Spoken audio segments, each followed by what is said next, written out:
Hi everyone, welcome back to Ever Study Classes. I hope you all are doing well. So guys, आज हमारे PYQ radar series में जो topic हमने pick किया है आपके साथ डिस्कस करने के लिए that is research aptitude. So research aptitude के प्रीवियस ईयर क्वेश्चंस आपके साथ इस सेशन में डिस्कस करने वाले हैं. सो चलिए जल्दी से स्टार्ट करते हैं अपने सेशन को.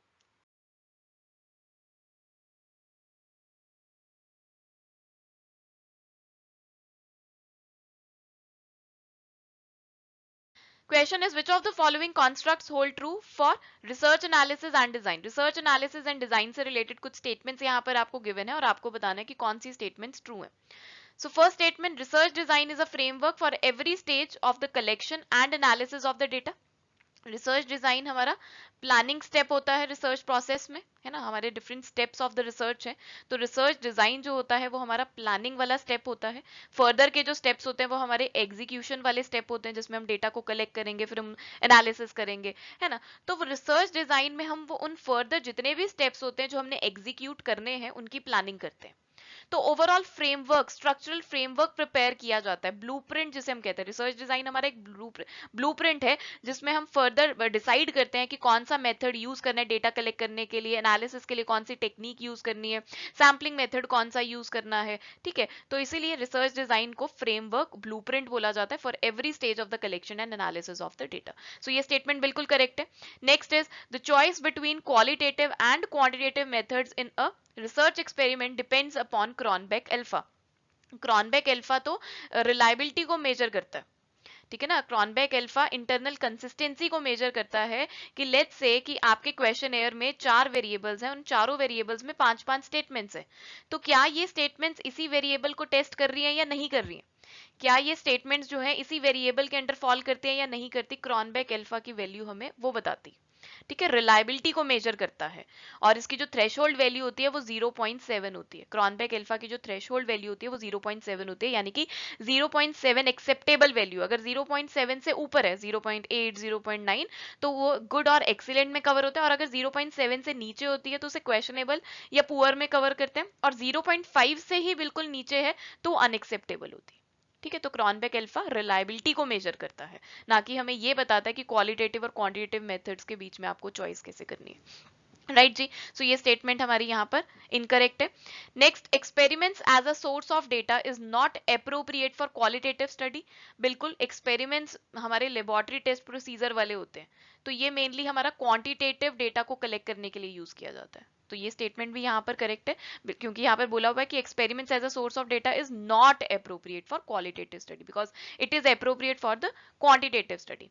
Next is plagiarism is the failure of researcher to acknowledge the borrowed material in his her publication. बिल्कुल, plagiarism एक unethical research practice है जब आप किसी और पर्सन के कंटेंट को बोरो करते हैं, स्टील करते हैं, कॉपी करते हैं विदाउट एक्नॉलेजिंग और विदाउट रेफरिंग, उसे प्लेगरिज्म बोलते हैं. तो यहाँ पर डी स्टेटमेंट भी हमारी करेक्ट है. Next is content analysis is a method commonly used in qualitative research to aid data collection. बिल्कुल, content analysis का मतलब क्या है कि जो कंटेंट ऑलरेडी हमारे पास प्रेजेंट है किसी भी फॉर्म में, ऑरल फॉर्म में, विजुअल फॉर्म में, टेक्स्ट की फॉर्म में, उसकी जब हम एनालिसिस करते हैं तो उसे कंटेंट एनालिसिस बोला जाता है.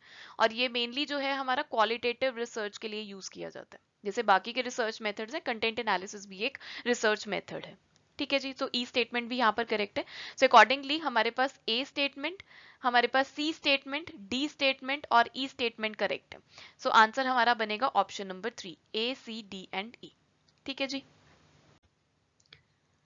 चलिए जी, अगला सवाल. Arrange the following process in a proper sequence to conduct the scientific research. Scientific research से रिलेटेड कुछ स्टेप्स यहाँ पर आपको गिवन है, उन्हें प्रॉपर सीक्वेंस में आपको यहाँ पर लगाना है. देखिए, कोई भी रिसर्च जो होती है वो सिस्टमैटिक होती है, तो सबके लिए प्रॉपर सीक्वेंस फॉलो होता है. यहाँ पे आपके साथ साइंटिफिक रिसर्च की बात की गई, तो साइंटिफिक रिसर्च के स्टेप्स को आपको प्रॉपर सीक्वेंस में लगाना है. इसके लिए हमेशा ध्यान रखना कि जो रिसर्च का बेसिक प्रोसेस है ना, वो आपको याद रखना है, हमेशा आपके माइंड में सेट होना चाहिए जो बेसिक प्रोसेस है रिसर्च का.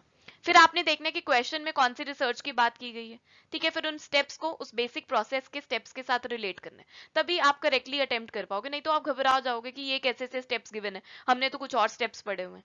ठीक है ना. तो जो आपका बेसिक प्रोसेस है रिसर्च का वो आपको पता होना चाहिए, जिस रिसर्च की बात की गई है उसका मीनिंग आपको क्लियर होना चाहिए, तभी आप उन स्टेप्स को क्लियरली अरेंज कर पाओगे सीक्वेंस में. ठीक है जी. चलिए यहाँ पे देखते हैं क्या स्टेप्स गिवन है हमें। Induction, making prediction, observation of facts, testing of prediction, development of explanations. अब साइंटिफिक रिसर्च क्या होता है? साइंटिफिक रिसर्च बेसिकली इसका मेन एम क्या होता है कि जो ऑब्जर्वेशंस आपने की हैं, जो क्वेश्चन आपके माइंड में है, उसको एनालाइज करना है। ठीक है, किसी भी नेचुरल फिनोमिना से रिलेटेड कोई भी ऑब्जर्वेशन एस्पेक्ट आपका हो सकता है। लाइक आपने, आपके माइंड में क्वेश्चन आया कि वाई एयर इज इनविजिबल, है ना? तो इस ऑब्जर्वेशन को अब आपने एनालाइज करना है। तो सबसे पहले आपके माइंड में क्वेश्चन आया, सबसे पहले आपने ऑब्जर्वेशन किया फैक्ट का, तो फर्स्ट स्टेप हमारा ये बनेगा ऑब्जर्वेशन ऑफ फैक्ट्स।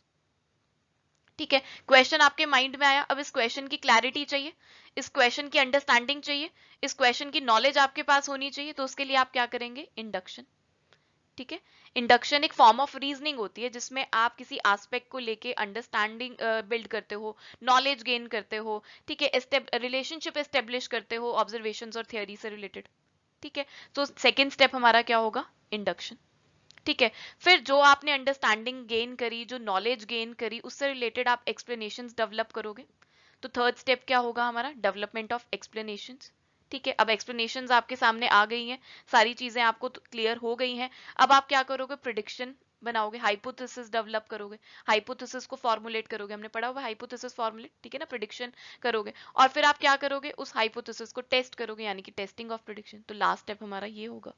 ठीक है, तो क्या सीक्वेंस यहाँ पे फॉलो किया जा रहा है? सबसे पहले ऑब्जर्वेशन ऑफ फैक्ट्स, सी आएगा, देन उसके बाद इंडक्शन, ए आएगा, देन उसके बाद डेवलपमेंट ऑफ एक्सप्लेनेशंस, ई आएगा, उसके बाद मेकिंग प्रिडिक्शंस यानी कि फॉर्मुलेशन ऑफ हाइपोथेसिस, बी, और लास्ट में हमारे पास टेस्टिंग ऑफ प्रिडिक्शन, यहाँ पे आएगा डी। तो करेक्ट ऑप्शन हमारे पास है ऑप्शन नंबर 2 यहाँ पर। ठीक है जी, और यही आंसर हमें ऑफिशियल की में भी प्रोवाइड किया गया है। Now moving forward to the next question, which of the following are the complete experimental research design? Complete experimental research design के कौन से methods हैं इनमें से? अब इस question को लेके काफी students confused थे कि ये complete experimental research design क्या है। हमने तो mainly 3 types पढ़े हुए हैं experimental research design के, pre experimental research design, quasi experimental research design और true experimental research design। अब ये complete experimental research design का मतलब क्या है? Complete experimental research design is basically, simply अगर मैं कहूँ तो ये क्या है कि जब आप डिटेल में जाके स्टडी करते हैं। ठीक है, डिफरेंट ग्रुप्स जो आपने कंसीडर किए, एटलीस्ट 2 ग्रुप्स तो आप लेंगे। ठीक है, एटलीस्ट 2 ग्रुप्स आप ले रहे हैं। ठीक है, 2 कंट्रोल ग्रुप्स आप लेंगे, उन्हें जब आप डिटेल में स्टडी कर रहे हैं, बड़े लेवल पे जाके आप स्टडी करें, तो वो कंप्लीट एक्सपेरिमेंटल रिसर्च डिजाइन कहलाया जाएगा। अब आप यहाँ पे देखिए क्या क्या मेथड्स हमें गिवन है। फैक्टोरियल डिजाइन, फैक्टोरियल डिजाइन में क्या होता है कि हम इंडिविजुअल और इंटरैक्टिव इफेक्ट दोनों देखते हैं। ठीक है, जैसे 2 × 2 ये 2 फैक्टर्स हैं, अब इन दोनों फैक्टर्स के इंडिविजुअल इफेक्ट्स भी देखेंगे, स्टडी करते हैं, और इंटरैक्टिव इफेक्ट्स भी स्टडी करते हैं। तो ये हमारा डिटेल में जाके हम स्टडी कर रहे हैं, बड़े लेवल पे स्टडी कर रहे हैं, तो ये कंप्लीट एक्सपेरिमेंटल रिसर्च डिजाइन के अंडर आएगा। नेक्स्ट है one group after only design. So यहाँ पे हम सिर्फ एक ही ग्रुप कंसीडर कर रहे हैं, तो एक ग्रुप को हम कंप्लीट एक्सपेरिमेंटल रिसर्च डिजाइन के अंडर नहीं लेंगे। नेक्स्ट है before after design with 1 experimental और 2 कंट्रोल ग्रुप्स। अब यहाँ पे 2 कंट्रोल ग्रुप्स ले लिया और उनका बिफोर आफ्टर हम टेस्ट कर रहे हैं, तो ये हमारा कंप्लीट एक्सपेरिमेंटल रिसर्च डिजाइन में आएगा, क्योंकि आप बड़े लेवल पे स्टडी कर रहे हैं, डिटेल में जाके स्टडी कर रहे हैं। देन लेटेन स्क्वायर डिजाइन, ये भी हमारा कंप्लीट एक्सपेरिमेंटल रिसर्च डिजाइन में आता है। One group before after design, one group सिर्फ एक ग्रुप की बात की गई है, तो ये हमारा कंप्लीट एक्सपेरिमेंटल रिसर्च डिजाइन में आएगा। एटलीस्ट 2 ग्रुप्स तो होने चाहिए और उनके बड़े लेवल की आप स्टडी कर रहे हैं, उनको डिटेल में जाके आप स्टडी कर रहे हैं, इंडिविजुअल इंटरैक्टिव इफेक्ट सब स्टडी कर रहे हैं, वो हमारा कंप्लीट एक्सपेरिमेंटल रिसर्च डिजाइन होता है। ठीक है, तो यहाँ पर हमारा जो a factorial design, before after design with 1 experiment and 2 control groups और लेटेन स्क्वायर डिजाइन, ये तीनों हमारे कंप्लीट एक्सपेरिमेंटल रिसर्च डिजाइन में आएंगे। सो आंसर हमारा बनेगा option number 1, A, C and D only. चलिए जी, कंटिन्यू रखते हैं अपनी डिस्कशन को। बिजनेस स्टैटिस्टिक्स पोर्शन से जितने भी क्वेश्चंस एग्जामिनेशन में पूछे गए हैं वो सुमन सर इस सेशन में आपके साथ डिस्कस कर चुके हैं। इसी सेशन को कंटिन्यू रखेंगे और रिसर्च पोर्शन से जितने क्वेश्चंस पूछे गए हैं वो फर्दर मैं आपके साथ डिस्कस करने वाली हूँ। ठीक है जी, तो कंटिन्यू रखते हैं अपनी डिस्कशन को और क्वेश्चन पढ़ते हैं। यहाँ पर क्या दिया गया है? Arrange the following steps involve in a research process to carry out orderly and systematic research. इस क्वेश्चन में आपको कुछ स्टेप्स गिवन है, रिसर्च प्रोसेस में जो फॉलो किए जाते हैं उन स्टेप्स को आपको सिस्टमैटिक ऑर्डर में अरेंज करना है। बहुत ही फ्रीक्वेंटली क्वेश्चन एग्जामिनेशन में पूछा जाता है। जिसने भी प्रीवियस ईयर अटेम्प्ट किए ना बहुत अच्छे से अपनी तैयारी के लिए, उन्हें पता होगा इस टॉपिक की frequency. One of the favourite question है एग्जामिनर का। ठीक है, तो स्टेप्स गिवन है। formulating hypothesis, collection and analysis of data, defining research problem, prepare research design, interpretation and report writing. So research process का सबसे पहला स्टेप क्या होता है कि आपको रिसर्च प्रॉब्लम डिफाइन करनी होती है. जिस प्रॉब्लम पे आप काम करना चाहते हैं उसे आपको अच्छे से डिफाइन करना होता है, उसकी बैकग्राउंड आपको डिफाइन करना होता है, कहाँ से आपको इंस्पिरेशन मिली इस रिसर्च प्रॉब्लम पे काम करने की, कैसे यूनिक है आपकी स्टडी, वो सब चीजें आपको डिफाइन करनी होती हैं. क्या फैक्टर्स आप कंसीडर कर रहे हैं यहाँ पर, क्या रिलेशनशिप, इंपेरिकल रिलेशनशिप, कंपैरिजन, क्या आप करना चाहते हैं, वो सब कुछ आपको रिसर्च प्रॉब्लम में डिफाइन करना होता है. सो सबसे पहला स्टेप हमारा होता है defining the research problem. Research problem आपने डिफाइन कर लिया, उसके बेसिस पे आप क्या करेंगे, आप लिटरेचर सर्वे करेंगे. लिटरेचर रिव्यू जो है आपका थ्रू आउट रिसर्च चलता है, मतलब कंटिन्यूअस प्रोसेस होता है. जब आप रिसर्च प्रॉब्लम भी इनफैक्ट जब डिफाइन कर रहे होते हैं तब भी आप लिटरेचर रिव्यू करते हैं, ठीक है. लेकिन जब लिटरेचर सर्वे आप साइट करते हैं रिसर्च प्रॉब्लम के साथ तो वो हमारा सेकंड स्टेप बन जाता है. उसके बाद आप क्या करते हैं, उसके बेसिस पे आप रिसर्च गैप्स आइडेंटिफाई करते हैं एंड देन जो है आप अपने रिसर्च ऑब्जेक्टिव्स फ्रेम करते हैं. तो ये स्टेप्स तो आपको गिवन नहीं है डायरेक्टली, हमें क्या गिवन है, आपको रिसर्च ऑब्जेक्टिव्स के बाद हाइपोथेसिस फॉर्मुलेट करने होते हैं. तो क्वेश्चन के अकॉर्डिंग हमारा सेकंड स्टेप जो है वो फॉर्मुलेटिंग हाइपोथेसिस बनेगा, ठीक है. जो भी हाइपोथेसिस आपकी बन रही है, जो भी कंसेप्चुअल फ्रेमवर्क, कंसेप्चुअल मॉडल आपका बन रहा है, वो आपको यहाँ पर देना होता है सेकंड स्टेप में, ठीक है जी. उसके बाद आप क्या करते हैं, रिसर्च डिजाइन प्रिपेयर करते हैं. रिसर्च डिजाइन में आप बताते हैं कि आपके रिस्पॉन्डेंट्स कौन रहने वाले हैं, आप अपने रिस्पॉन्डेंट से डेटा कैसे कलेक्ट करेंगे, प्राइमरी सोर्सेज आप यूज करेंगे, सेकेंडरी सोर्सेज आप यूज करेंगे, ठीक है. सैम्पलिंग टेक्निक आपकी क्या रहने वाली है, देन आपको बताना होता है कि स्टैटिस्टिकल टेक्निक्स या टूल्स आप क्या यूज करने वाले हैं डेटा एनालिसिस के लिए. तो वो सभी जो है आपको स्टेप्स जो फर्दर आपको एग्जीक्यूट करने हैं वो सब आपको रिसर्च डिजाइन में प्रिपेयर करना होता है. तभी जो हमारा रिसर्च डिजाइन वाला स्टेप होता है उसे ब्लूप्रिंट ऑफ द स्टडी बोलते हैं, blueprint of the research process बोलते हैं, ठीक है जी. तो थर्ड स्टेप हमारा हो गया prepare the research design. Design prepare हो गया, अब आप क्या करेंगे, एग्जीक्यूट करेंगे, आप अपना डेटा कलेक्ट करना शुरू करेंगे. तो डेटा जो भी मेथड्स आपने डिफाइन किए हुए थे उसके अकॉर्डिंग आप डेटा कलेक्ट करेंगे, ठीक है. और उसके बेसिस पे आप क्या करेंगे, डेटा को एनालाइज करेंगे. उससे पहले लेकिन आपको डेटा को प्रॉपरली प्रिपेयर करना होता है, उसकी स्क्रीनिंग करनी होती है, कोडिंग करनी होती है, क्योंकि जो डेटा आपने कलेक्ट किया वो तो रॉ फॉर्म में है, ठीक है ना. तो उसके बाद क्या करना है, आपको डेटा को प्रिपेयर करना है उसकी एनालिसिस के लिए, ठीक है जी. सो फोर्थ स्टेप हमारा क्या बना, collection and analysis of data. उसके बाद बारी आती है कि आपने जो डेटा एनालाइज किया उसकी इंटरप्रिटेशन देते हैं आप, यानी कि डिस्कस करते हैं कि आपकी जो फाइंडिंग्स हैं, आपके जो रिजल्ट्स हैं वो क्या कह रहे हैं, ठीक है. प्रीवियस जो स्टडीज है वो क्या कह रही थी उसके साथ आप रिलेट कराते हैं और एट द एंड आप एक रिपोर्ट तैयार करते हैं जो भी आपने अपने रिसर्च के लिए थ्रू आउट द स्टडी जो भी आपने कुछ स्टेप्स फॉलो किए होते हैं वो आपने अपनी रिपोर्ट में समराइज फॉर्म में मेंशन करते हैं. तो फिफ्थ स्टेप हमारा बन गया इंटरप्रिटेशन एंड रिपोर्ट राइटिंग, ठीक है जी. सो यहाँ पर आपका करेक्ट ऑप्शन जो बनेगा वो बनेगा ऑप्शन 2. सबसे पहले defining the research problem, then formulating hypothesis, then prepare the research design, उसके बाद हमारे पास आता है collecting and analysis of data और लास्ट स्टेप है हमारे पास इंटरप्रिटेशन एंड रिपोर्ट राइटिंग. चलिए जी अगला सवाल, a scale that measures a fair sample of the task and skills actually needed for the job in question is option 1 test validity, option 2 criteria validity, option 3 content validity, option 4 construct validity. बहुत ही important question है because 2-3 सालों से आप देख रहे हैं कि validity और रिलायबिलिटी वाला टॉपिक जो एग्जामिनर पक्का उठा रहा है, या तो पेपर 1 में वो क्वेश्चन डाल देता है इसका या फिर पेपर 2 में डाल देते हैं, ठीक है. तो वैलिडिटी की टाइप्स, रिलायबिलिटी की टाइप्स, उनके मीनिंग्स, उनके एग्जाम्पल्स जो है बहुत क्लियरली आपको पता होने चाहिए. और मीनिंग आपको तभी क्लियर होंगे जब आप एग्जाम्पल से उन्हें कोरिलेट करवा पाओगे और उन्हें याद रखोगे. टेस्ट वैलिडिटी तो सिंपली क्या है, ये बताता है कि जो आप मेजर करना चाहते हैं एक्चुअली में वो मेजर कर पा रहे हैं या नहीं कर पा रहा, यानी कि जो स्केल आप यूज कर रहे हैं अपनी स्टडी के लिए वो एक्चुअली में उसको मेजर कर रहा है जो आप मेजर करना चाहते हैं, वो तो हो गया टेस्ट वैलिडिटी. तो ये तो टेस्ट वैलिडिटी तो हमारी एक कॉमन टर्म है. उसके बाद फर्दर उसकी टाइप्स हैं. तो सबसे पहले बात की जैसे क्राइटेरिया वैलिडिटी की बात करते हैं. क्राइटेरिया वैलिडिटी यानी कि जब आप कुछ क्राइटेरिया फॉलो कर रहे हो, नाम से ही क्लियर हो रहा है, जब आप कोई क्राइटेरिया फॉलो कर रहे हैं अपनी स्टडी में. फॉर एग्जांपल एक रिसर्चर जो है वो जानना चाहता है कि कॉलेज एंट्रेंस एग्जाम जो है क्या वो फ्यूचर एकेडमिक परफॉर्मेंस को प्रिडिक्ट कर पाएगा कि नहीं कर पाएगा. तो ये आपकी स्टडी है. अब इसके लिए आप जीपीए स्कोर यूज कर रहे हैं, तो ये हमारा क्राइटेरिया है, तो ये क्राइटेरिया वैलिडिटी है. तो ये जो मेजर आपने यूज किया है इन दोनों के बीच में रिलेशन एस्टेब्लिश करने के लिए क्या वो सही है या नहीं है, वो क्राइटेरिया वैलिडिटी से हमारा पता चलता है. नेक्स्ट इज कंटेंट वैलिडिटी और कॉन्स्ट्रक्ट वैलिडिटी. इन दोनों टर्म्स को लेके बहुत ही कंफ्यूजन रहती है, मैंने देखा स्टूडेंट्स के माइंड में. देखिए पहले बात करते हैं कंस्ट्रक्ट वैलिडिटी की।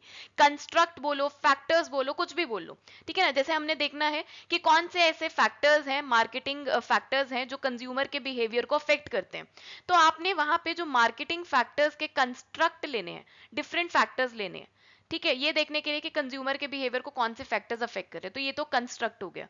तो जो कंस्ट्रक्ट आपने उठाए हैं, जो फैक्टर्स आपने उठाए हैं, क्या वो एक्यूरेटली कंज्यूमर के बिहेवियर को आइडेंटिफाई कर पा रहे हैं, क्या वो उसको सपोर्ट कर रहे हैं, तो वो हमारा हो गया कंस्ट्रक्ट वैलिडिटी। ठीक है, तो जो आपने फैक्टर्स उठाए हैं, जैसे आपने टेक्नोलॉजी एक फैक्टर उठाया, अब इस टेक्नोलॉजी में फर्दर आप क्या लेंगे, डिफरेंट आइटम्स लेंगे, जिसे हम स्केल बोलते हैं, ठीक है ना। डिफरेंट आइटम्स आप लेते हैं उस टेक्नोलॉजी की जो कंज्यूमर बिहेवियर पे अफेक्ट डालते हैं, तो वो क्या होगा, हमारा कंटेंट वैलिडिटी। अब इस क्वेश्चन में देखो क्या बोला है, अ स्केल दैट मेजर्स, आप एक स्केल यूज कर रहे हैं to measure a fair sample of the task and skills.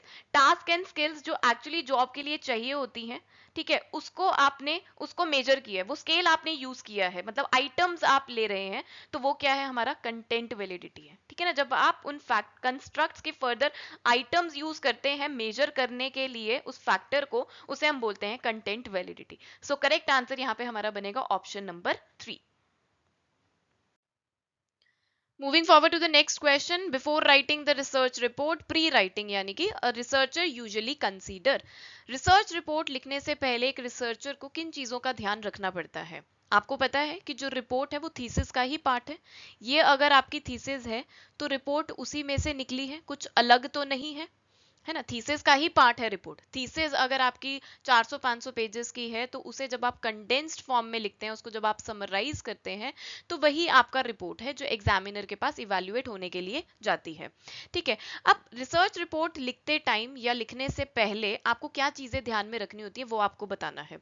देखिए, थीसिस के अंदर बहुत सारे चैप्टर्स होते हैं। आपका इंट्रोडक्शन चैप्टर होता है, देन आपका रिव्यू ऑफ लिटरेचर वाला चैप्टर है, रिसर्च डिजाइन है जिसमें आप बताते हैं कि आप डेटा कैसे कलेक्ट कर रहे हैं, आपका सैंपल साइज क्या होगा, क्या सैम्पलिंग टेक्निक आप यूज कर रहे हैं, वो सब कुछ मेंशन करते हैं। देन एनालिसिस आता है एंड इंटरप्रिटेशन, और लास्ट में आपका कंक्लूजन वाला चैप्टर आता है जो आपकी फाइंडिंग्स एंड कंक्लूजन होती है। तो ये सभी चीजें जो है आपको रिपोर्ट में भी मेंशन करनी होती है, बस उसको आप क्या करते हैं, समराइज कर देते हैं। ऐसा रिपोर्ट कुछ अलग नहीं है, थीसिस का ही पार्ट है। तो वो सभी चैप्टर्स जब आप समराइज फॉर्म में, कंडेंस्ड फॉर्म में लिखते हैं, तो वो आपका रिपोर्ट होता है। ठीक है जी। अब यहाँ पे आपको बताना है कि क्या चीजें आपको ध्यान में रखनी होती है। बिल्कुल पर्पस ऑफ द स्टडी, हम थर्ड चैप्टर में बताते हैं कि क्या नीड है आपकी स्टडी की, क्या पर्पस है आपकी स्टडी का, क्या सिग्निफिकेंस है आपकी स्टडी का, वो आपको पता होना चाहिए। तो वो रिसर्च रिपोर्ट लिखते हुए भी आपको ध्यान में रखना है, वो सबसे जरूरी है इनफैक्ट, ताकि जो सामने वाला पढ़ रहा है उसको पता होना चाहिए कि एक्चुअली में किस प्रॉब्लम पे काम किया जा रहा है। Then readers of the report बहुत ज्यादा जरूरी है। इस रिपोर्ट को कौन पढ़ने वाला है, ठीक है, किसको आप डायरेक्ट कर रहे हैं, वो बहुत जरूरी है। देन आता है हमारे पास climax order of the report. ये climax order of the report ये समझ में नहीं आता। क्लाइमेक्स तो मतलब क्या हुआ, सस्पेंस क्रिएट करना। तो क्या आप अपनी थीसिस में रिपोर्ट में सस्पेंस क्रिएट करेंगे, नहीं ना। जो थीसिस आपकी है उसे एक्चुअली में आप प्रेजेंट कर रहे हैं कंडेंस्ड फॉर्म में। तो हम कोई मूवी राइटिंग का काम थोड़ी चल रहा है, कोई मूवी थोड़ी हमने बनानी है, ठीक है ना। तो ये नहीं होगा हमारा। Then visualization of the report, visualization of report भी ज्यादा मैटर नहीं करती, ठीक है। जो आपकी थीसिस में डायग्राम्स है वो आप मेंशन करेंगे, बट एज सच कोई बहुत ज्यादा इंपॉर्टेंट फैक्टर नहीं है, ठीक है। विजुअलाइजेशन रिपोर्ट अच्छी होनी चाहिए, आपकी प्रेजेंटेबल होनी चाहिए। देन हमारे पास आता है यूजेस ऑफ रिपोर्ट। ये बहुत जरूरी है कि हमारे रिपोर्ट जो है, थीसिस जो है, उसका इम्प्लीकेशन क्या है, किसको फायदा होने वाला है, तो ये बहुत जरूरी है। सो ए बी ई तो बहुत ज्यादा इंपॉर्टेंट फैक्टर्स हैं। अब जो हमें ऑप्शंस है ना, उसमें हमें 3 ही यहाँ से चूज करने हैं। सो ए बी ई हमारे प्रायोरिटी बेसिस पे बनते हैं। सो जिस ऑप्शन में आपके ए बी ई आ रहा है ना, वो हमारा करेक्ट आंसर होगा। सो थर्ड ऑप्शन में हमें ए बी ई मिल रहा है। विजुअलाइजेशन ऑफ द रिपोर्ट यानी कि प्रेजेंटेशन जरूरी है, बट आपको अपने ऑप्शंस के अकॉर्डिंग चलना है। तो ऑप्शंस में ए बी ई हमें प्रायोरिटी पे रखना है, तो यही हमारा करेक्ट आंसर बनेगा। ठीक है जी। सो करेक्ट आंसर है यहाँ पे हमारा ऑप्शन नंबर 3। नेक्स्ट क्वेश्चन है, experimental treatment in research design signifies which of the following. Experimental treatment का मतलब क्या है, रिसर्च डिजाइन में एक्सपेरिमेंटल ट्रीटमेंट का मतलब क्या है, वो आपको बताना है। Number 1, selection of dependent variable. Number 2, manipulating independent variable. Number 3, selection of independent variable. And number 4 is manipulating dependent variable. So independent variable और डिपेंडेंट वेरिएबल क्या होते हैं। इंडिपेंडेंट वेरिएबल जिसको आप चेंज कर सकते हैं, है ना, जिसको आप मैनिपुलेट कर सकते हैं, और डिपेंडेंट वेरिएबल तो हमारा आउटकम होता है। इसको आप चेंज नहीं कर सकते। अब इंडिपेंडेंट वेरिएबल को ही मैनिपुलेट किया जा सकता है, उसी को चेंज किया जा सकता है ना। अब इंडिपेंडेंट वेरिएबल में भी डिफरेंट टाइप्स ऑफ ग्रुप्स हो सकते हैं। एक्सपेरिमेंटल ग्रुप भी होता है, कंट्रोल ग्रुप भी होता है। कंट्रोल ग्रुप वो होता है जिसको ट्रीटमेंट नहीं दिया जा रहा है, और एक्सपेरिमेंटल ग्रुप वो होता है जिसको ट्रीटमेंट दिया जा रहा है। अब ट्रीटमेंट दिए जाने का मतलब क्या हुआ कि उसको आप मैनिपुलेट कर रहे हो, ठीक है ना। तो मैनिपुलेटिंग इंडिपेंडेंट वेरिएबल सिग्निफाई कर रहा है यहाँ पे एक्सपेरिमेंटल ट्रीटमेंट, यानी कि manipulating the independent variable. So correct answer here is going to be option number 2। चलिए जी, अगला सवाल है, in order to conduct exploratory data analysis which of the following are used by a researcher in the 5 number summary. 5 number summary काफी नया concept है जो हमें रिसर्च में देखने को मिला है। तो एक्सप्लोरेटरी डेटा एनालिसिस कंडक्ट करने के लिए रिसर्चर जो है 5 नंबर समरी यूज करता है। अब ये 5 नंबर समरी में कौन सी 5 वैल्यूज ऐसी आती है? देखो 5 नंबर समरी मतलब कि कुछ ना कुछ 5 ऐसी वैल्यूज होंगी जो यहाँ पर इसमें बात की गई है। तो बेसिकली 5 नंबर समरी जो है ये एक एक्सप्लोरेटरी डेटा एनालिसिस का टूल है जो हमें हमारे डेटा सेट की इंफॉर्मेशन प्रोवाइड करता है। ठीक है, तो हमारी एक तरह से डिस्क्रिप्टिव स्टैटिस्टिक्स ही है that provides information about a data set. अब इसमें 5 इंपॉर्टेंट वैल्यूज जो है वो आती हैं। अब वो 5 इंपॉर्टेंट वैल्यूज कौन कौन सी हैं? देखिए, एक आती है आपका सैंपल का जो मिनिमम है, यानी कि स्मॉलेस्ट वैल्यू। ठीक है, और सैंपल का जो मैक्सिमम वैल्यू है वो आएगा। सैंपल का मिनिमम यानी कि स्मॉलेस्ट वैल्यू, और सैंपल का मैक्सिमम यानी कि लार्जेस्ट वैल्यू, तो ये तो बिल्कुल आएगा। ठीक है, फर्स्ट सेकंड दो वैल्यूज हो गई। थर्ड वैल्यू हमारे पास आती है क्वार्टाइल से रिलेटेड। तो हमारे पास आता है एक तो लोअर क्वार्टाइल यानी कि फर्स्ट क्वार्टाइल, और फोर्थ हमारे पास आता है अपर क्वार्टाइल। एक लोअर क्वार्टाइल हो गया, एक अपर क्वार्टाइल हो गया। अपर क्वार्टाइल यानी कि हमारा थर्ड क्वार्टाइल, राइट। और देन हमारे पास आता है मिडल वैल्यू यानी कि मीडियन। तो ये 5 वैल्यूज जो हैं वो हमारी 5 नंबर समरी में आती हैं, जो हमारे डेटा सेट की इंफॉर्मेशन हमें देती। ठीक है जी। तो यहाँ पर देखिए, मीडियन आएगा, फर्स्ट क्वार्टाइल आएगा, थर्ड क्वार्टाइल आएगा, और smallest and largest value. So correct answer यहाँ पर हमारा बनेगा ऑप्शन नंबर 2। ठीक है जी। सो नया कॉन्सेप्ट है, याद रखना, 5 number summary. Next question, which of the following are pre experimental designs. तो एक्सपेरिमेंटल डिजाइन की क्लासिफिकेशन से रिलेटेड यहाँ पर आपसे क्वेश्चन है। आपको पता है कि एक्सपेरिमेंटल डिजाइन की फर्दर बहुत सारी टाइप्स है, pre experimental, true experimental, statistical, quasi experimental, है ना। और फर्दर उनकी भी टाइप्स हैं। तो इसकी नॉलेज आपको बहुत अच्छे से होनी चाहिए, क्योंकि एग्जामिनेशन में देखिए अभी पूछा है और इससे पहले भी काफी बार पूछा गया है आपसे कि आपको आइडेंटिफाई करना है कि ट्रू एक्सपेरिमेंटल रिसर्च डिजाइन कौन से या प्री एक्सपेरिमेंटल रिसर्च डिजाइन कौन से। तो इसकी नॉलेज आपके पास अच्छे से होनी चाहिए। ठीक है, तो यहाँ पर आपसे पूछा है कि प्री एक्सपेरिमेंटल डिजाइंस आपको बताने हैं। सो फर्स्ट आपको गिवन है 1 group pre test post test. तो ये होता है बिल्कुल हमारा 1 group pre test post test का मतलब क्या है कि एक ही ग्रुप को आप क्या करते हैं, before treatment and after treatment जो है वो टेस्ट करते हैं। Then pre test post test control group, ये हमारा ट्रू एक्सपेरिमेंटल डिजाइन की टाइप है। नेक्स्ट क्वासी एक्सपेरिमेंट, तो खुद अलग से एक मेजर क्लासिफिकेशन एक्सपेरिमेंटल डिजाइन की, तो ये भी नहीं होगा। और देन हमारे पास है स्टैटिक ग्रुप कंपैरिजन, ये हमारे पास प्री एक्सपेरिमेंटल रिसर्च डिजाइन की ही टाइप है। इसमें क्या होता है कि दो या दो से ज्यादा ग्रुप्स को आप ऑब्जर्व करते हो, जिसमें से एक ही ग्रुप को ट्रीटमेंट दिया जाता है and the other groups remains unchange. ठीक है, और आफ्टर ओनली स्टडी का मतलब क्या है कि केस स्टडी रिसर्च डिजाइन है, कि आप कुछ टाइम तक आप क्या कहते हैं कि एक ही ग्रुप को आप एक ट्रीटमेंट देते हैं, और फिर आप देखते हैं कि क्या चेंजेस उसमें देखने को मिल रहे हैं। ठीक है, तो प्री एक्सपेरिमेंटल में हमारे पास ए, डी और ई, ये टाइप्स है हमारी प्री एक्सपेरिमेंटल रिसर्च डिजाइन की। सो अकॉर्डिंगली करेक्ट आंसर यहाँ पर हमारा बन रहा है ऑप्शन नंबर 2। ठीक है ना।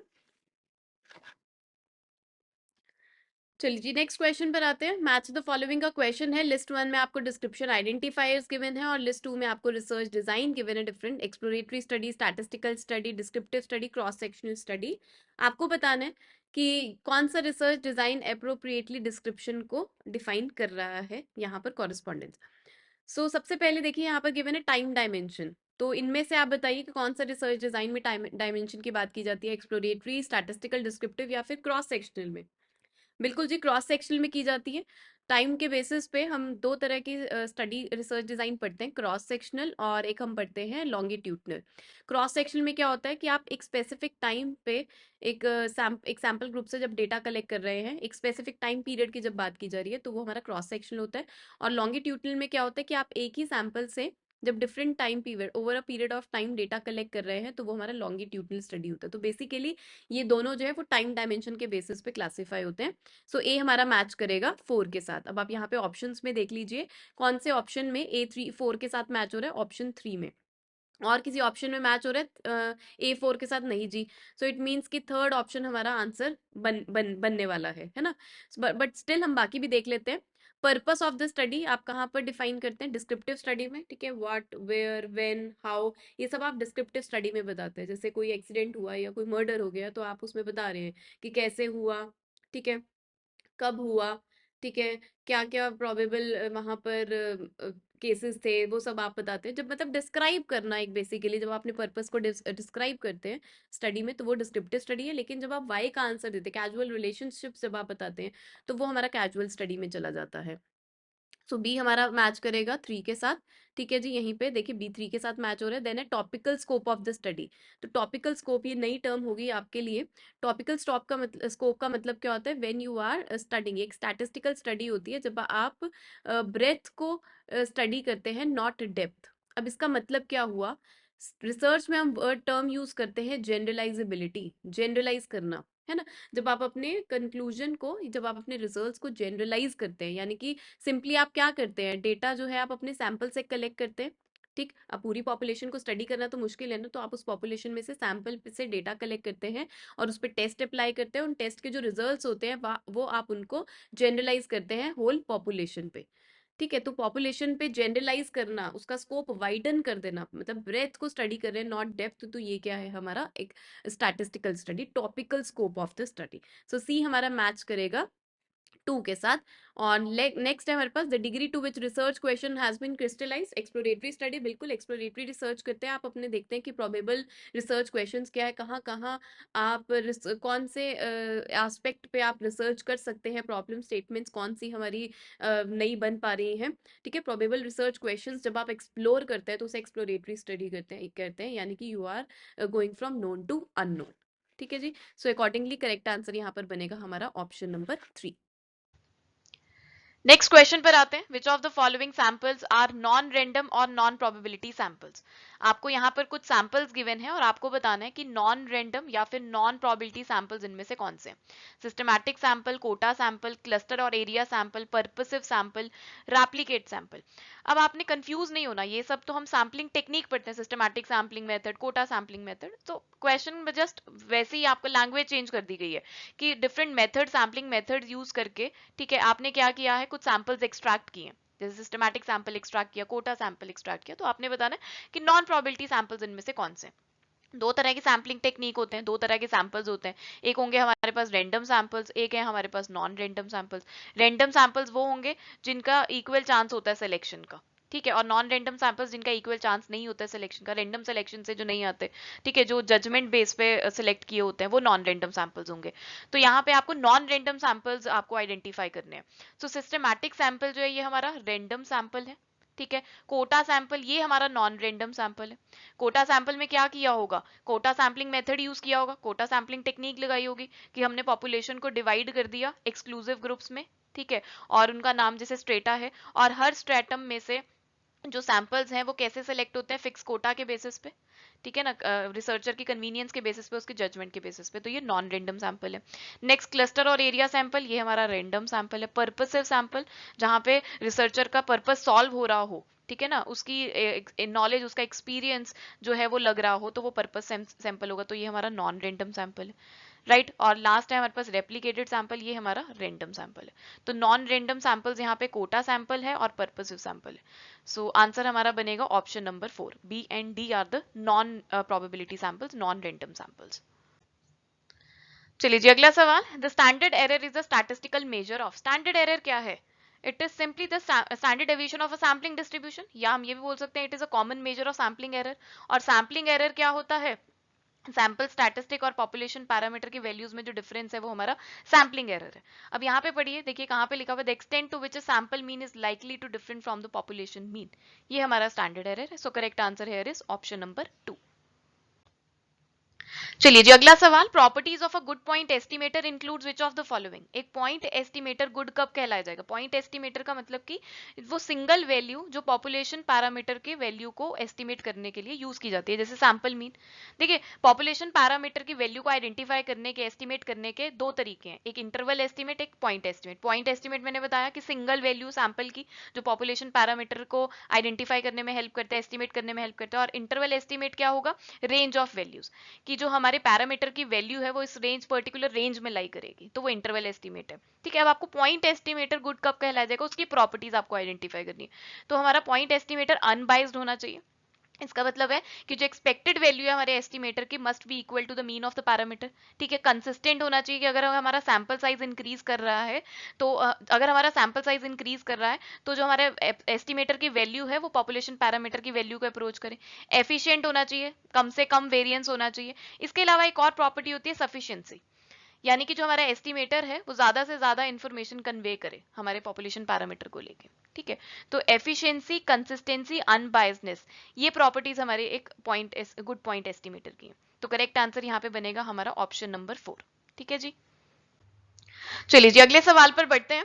दो स्टेटमेंट्स आपको गिवन है। फर्स्ट स्टेटमेंट में बोला गया है if a population from which a sample is to be drawn does not constitute a homogeneous group, stratified sampling technique is generally applied in order to obtain a representative sample. और second statement में बोला गया है in the case of small sample Z test is applied even if the population standard deviation is not available. So इन दोनों statement के basis पे आपको अप्रोप्रिएट आंसर यहाँ पर चूज करना है। सो फर्स्ट स्टेटमेंट में स्ट्रैटिफाइड सैम्पलिंग टेक्निक की बात की गई है। स्ट्रैटिफाइड सैम्पलिंग टेक्निक हमारी रिस्ट्रिक्टिव रैंडम सैम्पलिंग टेक्निक है। दो तरह की होती है, अनरिस्ट्रिक्टिव और एक होती है रिस्ट्रिक्टिव। तो स्ट्रैटिफाइड सैम्पलिंग टेक्निक जो है ये हमारी रिस्ट्रिक्टिव सैम्पलिंग टेक्निक में आती है। इसके बाद जो क्लस्टर सैम्पलिंग है, मल्टी स्टेज सैम्पलिंग है, ये सभी रिस्ट्रिक्टिव रैंडम सैम्पलिंग टेक्निक्स हैं।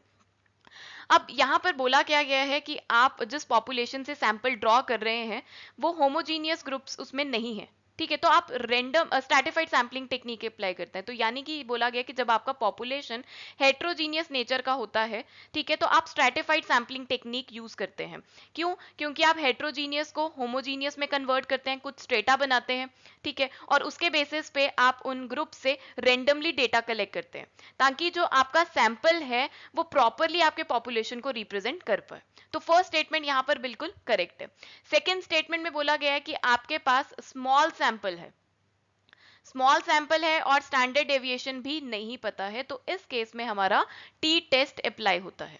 ठीक है, इस केस में हमारा टी टेस्ट अप्लाई होता है। या तो ये केस होता ना कि स्मॉल सैंपल है लेकिन स्टैंडर्ड डेविएशन नोन है, तो आप क्या करते? तो आप जी टेस्ट लगाते। या फिर आपका लार्ज सैंपल है और स्टैंडर्ड डेविएशन नोन नहीं है तो भी आप जी टेस्ट लगाते हैं। लेकिन यहां पर स्टेटमेंट में बोला गया है स्मॉल सैंपल है और स्टैंडर्ड डेविएशन भी नोन नहीं है, तो इस केस में हमारा टी टेस्ट अप्लाई होता है, जी टेस्ट अप्लाई नहीं होता। तो सेकेंड स्टेटमेंट यहां पर हमारी इनकरेक्ट है। सो अकॉर्डिंगली करेक्ट आंसर यहां पर बनेगा option 3, that is statement 1 is correct but statement 2 is incorrect. आगे बढ़ते हैं अगले क्वेश्चन की तरफ। Match the following based question है। लिस्ट 1 में आपको सैम्पलिंग मेथड्स दिए गए हैं, multi stage sampling, systematic sampling, judgement sampling और स्ट्रैटिफाइड सैम्पलिंग। और लिस्ट 2 में आपको डिस्क्रिप्शंस ऑफ सिचुएशन गिवन है, कौन सी सिचुएशन में कौन सा सैम्पलिंग मेथड अप्लाई करेंगे उसकी मैचिंग यहाँ पर आपको करेक्टली बतानी है। सो फर्स्ट है specified number of respondents in best position to provide the desired information. आपको एक पर्टिकुलर इंफॉर्मेशन चाहिए रिस्पोंडेंट से, ठीक है, और आपने रिस्पोंडेंट्स भी स्पेसिफाई कर लिए हैं। ठीक है, तो ऐसे केस में आप क्या करते हैं? आप non probability sampling technique use करते हैं। अब आप यहाँ पर देखिए सैम्पलिंग मेथड्स में, इन जो सैम्पलिंग मेथड्स आपको गिवन है यहाँ पे नॉन प्रोबेबिलिटी सैम्पलिंग मेथड कौन सी है? जजमेंट सैम्पलिंग है। जजमेंट सैम्पलिंग कब लगती है? जब रिसर्चर अपना एक्सपीरियंस, अपनी नॉलेज यूज करता है, अपना पर्पस पूरा करने की कोशिश करता है, तो वहां पर हमारी जजमेंट सैम्पलिंग लगती है। तो सी हमारा मैच होगा 1 के साथ। ठीक है जी, आगे है हेट्रोजीनियस सब पॉपुलेशन है आपके सामने, तो आप ऐसे केस में स्ट्रैटिफाइड सैम्पलिंग लगाएंगे। आप हेट्रोजीनियस को होमोजीनियस में कन्वर्ट करेंगे और उसके बेसिस पे रेंडमली डेटा आप कलेक्ट करेंगे। डी हमारा मैच होगा 2 के साथ। Next, widely spread population and random sampling not possible. Random sampling possible नहीं है, वाइडली स्प्रेड पॉपुलेशन है, तो यहाँ पर मल्टी स्टेज सैम्पलिंग आपका लगेगा। हर स्टेज पे आपको अपनी पॉपुलेशन डिफाइन करनी पड़ेगी और उसके बेसिस पे आपको रेंडम जो है सैंपल्स कलेक्ट करते जाते हैं, तो वो मल्टी स्टेज सैम्पलिंग कहलाती है। Next is elements of population arranged in some order. जब आप एक पर्टिकुलर ऑर्डर यूज करते हैं, सिस्टमैटिक रेगुलर इंटरवल जब आप यूज करते हैं, तो वहां पर हमारी सिस्टमैटिक सैम्पलिंग अप्लाई होती है। ठीक है, वो सिस्टमैटिक सैम्पलिंग कहलाती है। आप एक रेगुलर इंटरवल फॉलो करते हैं, सिस्टम बना लेते हैं। पहला जो होता है आपका जो सैंपल होता है वो आपका रेंडमली सिलेक्ट होता है और उसके बेसिस पे आप रेगुलर इंटरवल पे चलते जाते हैं, तो वो हमारा सिस्टमैटिक सैम्पलिंग होता है। सो करेक्ट मैचिंग अकॉर्डिंगली हमें ऑप्शन 2 से यहाँ पर मिल रही है। So correct answer is going to be option number 2। चलिए जी आगे बढ़ते हैं। आई होप मजा आ रहा है ऐसे इंटरेस्टिंग क्वेश्चंस डिस्कस करके। अब आप खुद ही देख लीजिए एग्जामिनेशन का लेवल। प्रैक्टिस बहुत जरूरी है, practice is must. So question is which of the following factors influence the selection and construction of a scale? So जो भी स्केल आप यूज करना चाहते हैं अपनी रिसर्च स्टडी में, उसकी सिलेक्शन और उसकी कंस्ट्रक्शन कौन से फैक्टर से इन्फ्लुएंस करती है वो आपको बताना है। स्केल यानी कि मेजरिंग स्केल, कि रिसर्चर की जो प्रॉब्लम है उस प्रॉब्लम को सॉल्व करने के लिए क्या डिफरेंट वेरिएबल्स वो यूज कर रहा है। ठीक है, उसका कोई स्केल है, कोई एग्जिस्टिंग स्केल है। ठीक है, कोई कोई स्केल वो ऑलरेडी जो एग्जिस्टिंग है उसको अडॉप्ट कर रहा है या नया स्केल वो बना रहा है। ठीक है, सिलेक्शन कर रहा है ऑलरेडी किसी स्केल, कोई ऑलरेडी जो बना हुआ है उसको अडॉप्ट कर रहा है या फिर नया स्केल कंस्ट्रक्ट कर रहा है। तो वो करते टाइम उसको किन फैक्टर्स का ध्यान रखना होता है।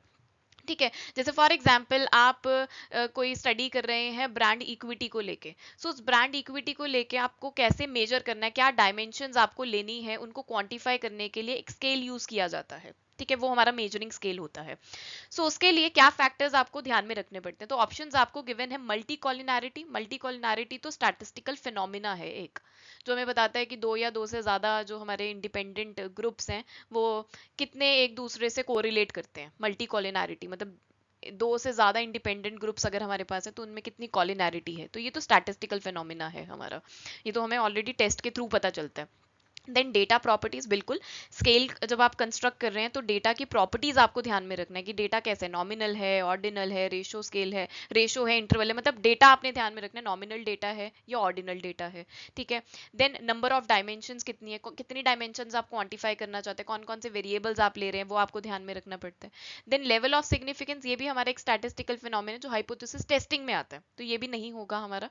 ठीक है, देन हमारे पास रिसर्च ऑब्जेक्टिव, बिल्कुल आपका एम क्या है, आप क्या मेजर करना चाहते हैं, क्या आपकी प्रॉब्लम है, क्या आप एड्रेस करना चाहते हैं, उसके थ्रू आप स्केल की सिलेक्शन करते हैं। ठीक है, तो ये भी बहुत जरूरी है, ये फैक्टर्स हैं। इसके अलावा और भी बहुत सारे फैक्टर्स होते हैं जो आपको ध्यान में रखने होते हैं, जैसे कंस्ट्रक्ट क्या है आपका। ठीक है, कितने वेरिएबल्स आप लेना चाहते हैं, डेटा प्रॉपर्टीज तो हमने देख ली, रिसर्च ऑब्जेक्टिव्स हमने देख लिया, तो वो बहुत सारे फैक्टर्स होते हैं। अब इनमें से आपको चूज करना था तो मल्टी कॉलिनैरिटी और लेवल ऑफ सिग्निफिकेंस ये हमारे फैक्टर्स में नहीं आएगा जो स्केल की सिलेक्शन को इन्फ्लुएंस करता है। Data properties, number of dimensions और रिसर्च ऑब्जेक्टिव्स ये इंपॉर्टेंट फैक्टर्स हैं। ठीक है, सो यहाँ पे आप देख लीजिए ऑप्शंस में जहाँ पे हमारे पास आ रहे हो, सी आ रहा है बिल्कुल यहाँ पर, number of dimensions, data properties B भी आ रहा है और ई रिसर्च ऑब्जेक्टिव्स। तो करेक्ट आंसर यहाँ पे बनेगा ऑप्शन नंबर 3। अगले सवाल पर आते हैं। Point estimator is said to be consistent when. एक पॉइंट एस्टिमेटर कंसिस्टेंट कब कहलाया जाता है। So properties of point estimator से रिलेटेड क्वेश्चन यहाँ पर आपसे पूछा गया है। हम 4 प्रॉपर्टीज पढ़ते हैं पॉइंट एस्टिमेटर की कि एक पॉइंट एस्टिमेटर अच्छा कब कहलाया जाता है, जब वो 4 प्रॉपर्टीज एक एस्टिमेटर में पाई जा रही हैं। Number 1 unbiasedness. ठीक है, unbiasedness. Number 2 consistent. Number 3 sufficient and number 4 is efficient। अगर ये 4 प्रॉपर्टीज एक पॉइंट एस्टिमेटर में पाई जा रही हैं तो वो गुड एस्टिमेटर कहलाया जाता है। अब अनबायस्डनेस प्रॉपर्टी ये कहती है कि जो एक्सपेक्टेड वैल्यू है सैंपल स्टैटिस्टिक की वो अगर पॉपुलेशन पैरामीटर वैल्यू के इक्वल है तो हम कहेंगे कि परफेक्ट एस्टिमेटर है, वो अनबाइज्ड एस्टिमेटर है। अब यहाँ पर इन ऑप्शंस में देखिए आपको सेकंड ऑप्शन में बोला है it's expected value is equal to the population parameter, तो ये तो अनबाइज्ड का मतलब बता रही है, तो ये नहीं होगा। ठीक है, कंसिस्टेंट हमें बताती है कि जैसे जैसे सैंपल साइज इंक्रीज होता है तो जो हमारा एस्टिमेट है वो हमारे पॉपुलेशन पैरामीटर को अप्रोच करता है। ठीक है, स्टैंडर्ड एरर कम हो जाता है और जो हमारा पॉपुलेशन पैरामीटर है वो जो हमारा एस्टिमेटर है वो पॉपुलेशन पैरामीटर को अप्रोच करता है जैसे जैसे सैंपल साइज इंक्रीज करता है। अब इन ऑप्शंस में देखिए ऐसा कहीं पर बोला है, देखिए थर्ड ऑप्शन में बोला है it tends to become closer to the population parameter as the sample size becomes larger. ठीक है, पॉपुलेशन पैरामीटर के क्लोजर हो जाता है जैसे जैसे सैंपल साइज हमारा इंक्रीज हो रहा है, तो यही कंसिस्टेंसी को बताता है। ठीक है, तो ये कंसिस्टेंसी को बता रहे हैं। बाकी भी देख लेते हैं। सफिशिएंट हमें बताता है कि आप जो आपका एस्टिमेटर है it contains all the information. जो आपका सैंपल आपने लिया है पॉपुलेशन में से जो सैंपल लिया है it contains all the information, उसी के बेसिस पे आप एस्टिमेट करेंगे ना, तो वो हमें सफिशिएंट को बताता है। और एफिशिएंट हमें बताता है कि स्मॉलर वेरिएंस आ रहे हैं, मतलब जब आप कंपैरिजन कर रहे हो दो अनबाइस्ड एस्टिमेटर्स के बीच में, तो जिसका स्मॉलर वेरिएंस है वो अच्छा एस्टिमेटर कहलाया जाएगा। ठीक है, तो it is based on all available information, ये तो सफिशिएंट को बता रहा है। ठीक है, it has small standard error, तो वो हमारे एफिशिएंट को बता रहा है कि स्मॉलर वेरिएंस हमारे पास होगा। तो कंसिस्टेंट किसको बता रहा है कि जैसे जैसे सैंपल साइज इंक्रीज करता है तो वो पॉपुलेशन पैरामीटर को अप्रोच करता है। तो करेक्ट आंसर यहाँ पे बनेगा ऑप्शन नंबर 3।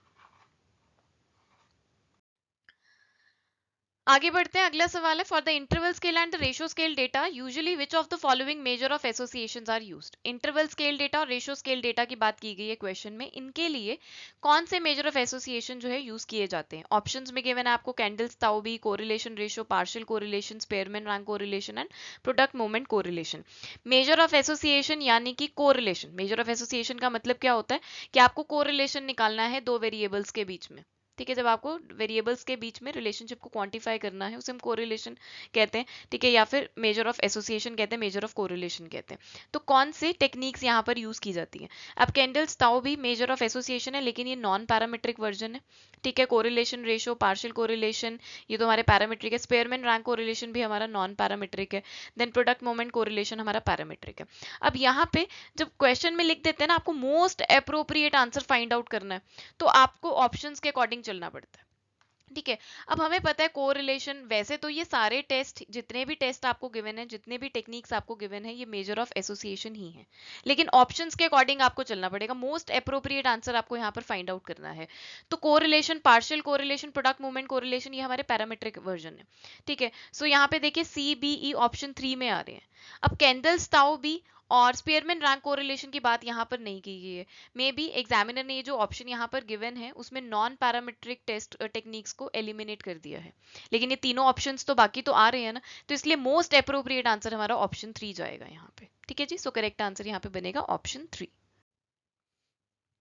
आगे बढ़ते हैं, टेक्निक्स ऑफ सैम्पलिंग मेथड से रिलेटेड क्वेश्चन है। Question is dash is the most useful type of non probability sampling method when individuals with the desired characteristics, experiences और attitudes are difficult to identify और reach.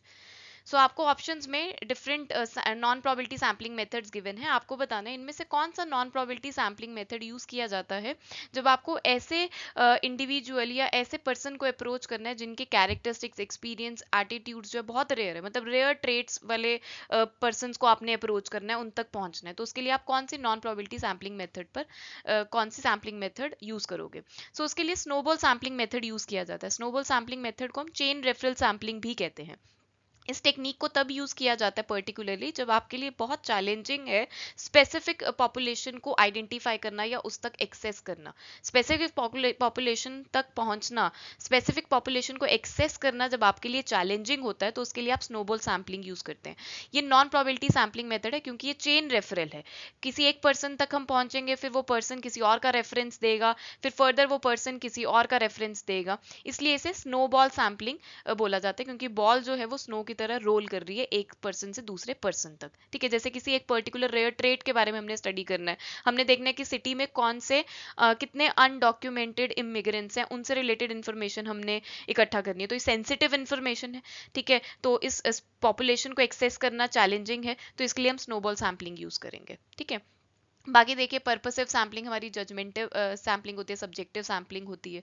ठीक है, जिसमें researcher जो है होते हैं अपने खुद की जजमेंट को यूज करता है। देन उसके बाद कन्वीनियंस सैम्पलिंग में आप देखते हैं अपनी कन्वीनियंस को देखते हैं, ठीक है, कि आपका इजीएस्ट मोड क्या है।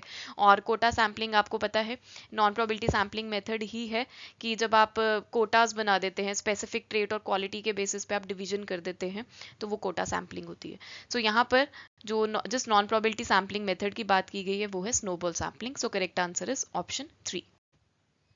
चलिए जी, अगला सवाल, मैच द फॉलोइंग बेस्ड है। लिस्ट 1 में आपको टाइप्स ऑफ टेस्ट गिवन है, ANOVA, Z test, chi square test, Kruskal Wallis test, और लिस्ट 2 में टेस्टिंग सिचुएशंस गिवन है। आपको बताना है ये पर्टिकुलर सिचुएशन में कौन सा टेस्ट अप्लाई होगा।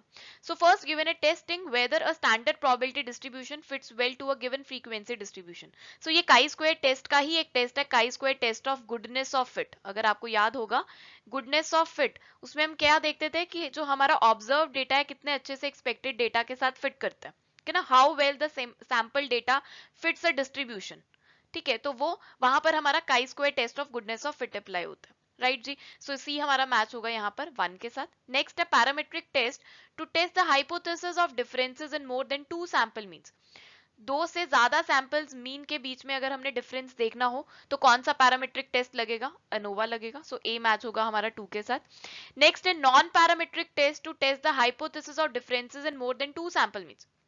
अब देखिए सेकंड और थर्ड सिचुएशन में सिर्फ क्या डिफरेंस है, सेकंड सिचुएशन में गिवन है पैरामेट्रिक टेस्ट और थर्ड सिचुएशन में गिवन है नॉन पैरामेट्रिक टेस्ट। अब नॉन पैरामेट्रिक टेस्ट बोल दिया तो अनोवा का नॉन पैरामेट्रिक वर्जन कौन सा है, अनोवा का नॉन पैरामेट्रिक वर्जन है क्रुस्कल वेलिस टेस्ट। जब हमारा जो पॉपुलेशन है वो नॉर्मली डिस्ट्रीब्यूटेड नहीं है, ठीक है, तो और मोर देन 2 सैंपल मीन्स में हमने डिफरेंस देखना हो तो वहां पर हमारा कौन सा टेस्ट अप्लाई होगा, क्रुस्कल वेलिस टेस्ट होगा। ठीक है, तो जो हमारा क्रुस्कल वेलिस टेस्ट है वो नॉन पैरामेट्रिक वर्जन है अनोवा के। सो डी मैच होगा हमारा 3 के साथ। और लास्ट सिचुएशन है hypothesis testing for means for large samples when the standard deviation is known और अननोन। लार्ज सैंपल साइज हमारा लार्ज है, ठीक है, 30 से ज्यादा है और स्टैंडर्ड डेविएशन नोन है या अननोन है तो हमारा जी टेस्ट लगता है। अगर सैंपल साइज छोटा है और स्टैंडर्ड डेविएशन भी नहीं पता तो टी टेस्ट अप्लाई होगा। ठीक है, यहाँ पर हमारा जी टेस्ट अप्लाई होगा। सो अकॉर्डिंगली करेक्ट मैचिंग जो है हमें ऑप्शन 3 प्रोवाइड कर रहे हैं यहाँ पे। ए 2 के साथ मैच करेगा, बी 4 के साथ मैच करेगा हमारा, सी 1 के साथ मैच करेगा और डी 3 के साथ मैच करेगा। ठीक है जी, so correct answer here is option 3। चलिए जी अगला सवाल। दो स्टेटमेंट्स आपको गिवन है। स्टेटमेंट 1 में आपको प्रोबेबल एरर का फॉर्मूला गिवन है 1 minus R square divided by square root of N. So ये फॉर्मूला बिल्कुल ही गलत है बिकॉज फॉर्मूला क्या होता है 0.6745 multiply by 1 minus R square divided by square root of N. So यहाँ पे 0.6745 इस फॉर्मूला में मिसिंग है। सो ये फॉर्मूला हमारा गलत हो जाता है प्रोबेबल एरर का। सो इसलिए जो फर्स्ट स्टेटमेंट है यहाँ पर इनकरेक्ट है। सेकेंड स्टेटमेंट में बोला गया when a null hypothesis is true but the test statistic rejects it, this is known as type 1 error in hypothesis testing. बिल्कुल टाइप 1 एरर यही होता है। दो तरह के एरर हम पढ़ते हैं हाइपोथेसिस टेस्टिंग में, type 1 error and type 2 error. Type 1 error हमें बताता है कि नल हाइपोथेसिस आपने ट्रू सेट किया था, ठीक है, नल हाइपोथेसिस आपका ट्रू था बिल्कुल, लेकिन जो आपका टेस्ट स्टैटिस्टिक की वैल्यू आई है उसकी वजह से आपने उसको रिजेक्ट कर दिया। आपकी जो एनालिसिस है आपने उसमें नल हाइपोथेसिस को रिजेक्ट कर दिया। सो ये क्या होगा, टाइप 1 एरर होगा। ठीक है, और टाइप 2 एरर क्या होता है कि आपका नल हाइपोथेसिस फॉल्स था, जो आपने नल हाइपोथेसिस सेट किया था वो फॉल्स था, लेकिन आपने उसको एक्सेप्ट कर लिया। आपकी टेस्ट स्टैटिस्टिक की वैल्यू इस तरीके से आई कि आपने उसको एक्सेप्ट कर लिया। तो ये कौन सा एरर है, हमारा टाइप 2 एरर है। यहाँ पर स्टेटमेंट में गिवन है हमें कि टेस्ट स्टैटिस्टिक को आपने रिजेक्ट कर दिया जबकि नल हाइपोथेसिस जो था वो ट्रू था। ठीक है, तो ये कौन सा एरर है, type 1 error. So second statement हमारी करेक्ट है, ठीक है, और फर्स्ट स्टेटमेंट हमारी इनकरेक्ट है, इसलिए करेक्ट आंसर यहाँ पे बनता है ऑप्शन नंबर 4। चलिए जी नेक्स्ट क्वेश्चन पर आते हैं। काफी इंटरेस्टिंग क्वेश्चन यहाँ पर आपसे पूछा गया है। While wandering in jungle, King Dushyant married Shakuntala as narrated in the अभिज्ञान शकुंतलम। अभिज्ञान शकुंतलम एक स्टोरी है, उसी की नरेशन यहाँ पे दी गई है। तो आपको बताया कि दुष्यंत और शकुंतला दोनों जंगल में मिले और दुष्यंत ने शकुंतला से शादी कर ली। तो शकुंतला जो है वो दुष्यंत की वाइफ है, right. He gave her royal ring which could serve her identity when she would come to meet him in the future। Dushyant ने शकुंतला को एक रिंग दी उसकी आइडेंटिटी को सर्व करने के लिए, ताकि फ्यूचर में जब वो उससे मिलने आए तो वो उसे पहचान ले, ठीक है, कि उसकी वाइफ है। However she had lost the ring while going to meet him. लेकिन शकुंतला से वो रिंग गुम हो जाती है, ठीक। And when she arrived at Dushyant place, तो दुष्यंत जो है fail to recognize her as she did not had the ring. अब आपको बताना है which of the following statistical error king Dushyant had committed in this narrative. Option 1 type 1 error, option 2 type 2 error, option 3 sampling error, option 4 non sampling error. तो आपको बताना है कौन सा स्टैटिस्टिकल एरर जो है किंग दुष्यंत ने यहाँ पे कमिट किया है। सैम्पलिंग एरर और नॉन सैम्पलिंग एरर तो हमारा एलिमिनेट हो जाएगा क्योंकि इस फ्रेज में, इस नरेशन में कुछ ऐसा पॉपुलेशन पैरामीटर सैंपल स्टैटिस्टिक की कोई बात नहीं की गई है, ठीक है। तो ये दोनों ऑप्शंस हमारे यहाँ पर एलिमिनेट हो जाते हैं। अब टाइप 1 एरर है या टाइप 2 एरर है, इसमें से आपको चूज करना है। अब टाइप 1 एरर क्या कहता है, दो तरह के एरर्स होते हैं, ठीक है। टाइप 1 एरर कहता है कि नल हाइपोथेसिस जो है आपने सेट किया, नल हाइपोथेसिस आपका ट्रू था लेकिन आपने उसको रिजेक्ट कर दिया, ठीक है, तो ये हमारा क्या बन जाएगा, टाइप 1 एरर बन जाएगा। टाइप 2 एरर क्या कहता है, टाइप 2 एरर कहता है कि नल हाइपोथेसिस आपका फॉल्स था लेकिन आपने उसको एक्सेप्ट कर लिया, तो ये हमारा टाइप 2 एरर है।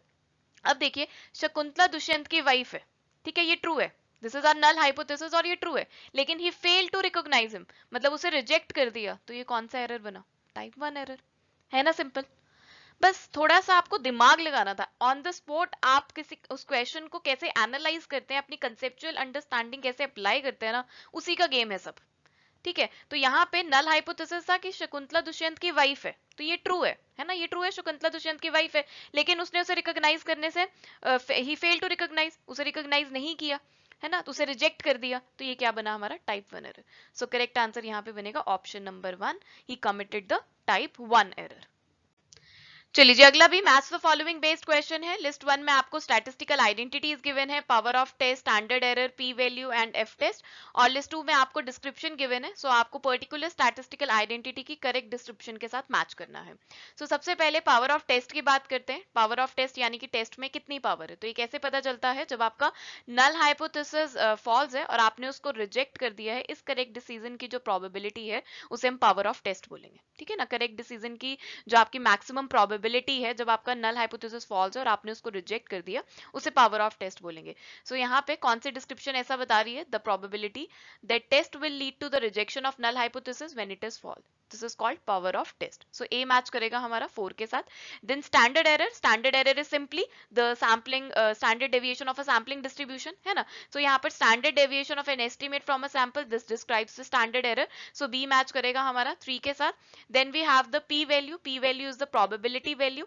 सो जब नल हाइपोथेसिस आपका ट्रू है, इस केस में आपके टेस्ट स्टैटिस्टिक की जो वैल्यू आ रही है उसकी कितनी प्रोबेबिलिटी है, ठीक है ना, मैक्सिमम प्रोबेबिलिटी, उसे बोलेंगे p value. So p value हमारा 1 के साथ मैच करेगा, maximum level of significance at which the null hypothesis would be accepted. Then we have f test, so regression equation के आपने सिग्निफिकेंस को टेस्ट करना है, सो ये मैच करेगा हमारा f टेस्ट के साथ। सो करेक्ट मैचिंग यहाँ पे हमें ऑप्शन 2 प्रोवाइड कर रहा है, a 4 के साथ मैच करेगा, b हमारा 3 के साथ, सी 1 के साथ और डी 2 के साथ। और यही आंसर ऑफिशियल की में भी दिया गया है, which is absolutely acceptable.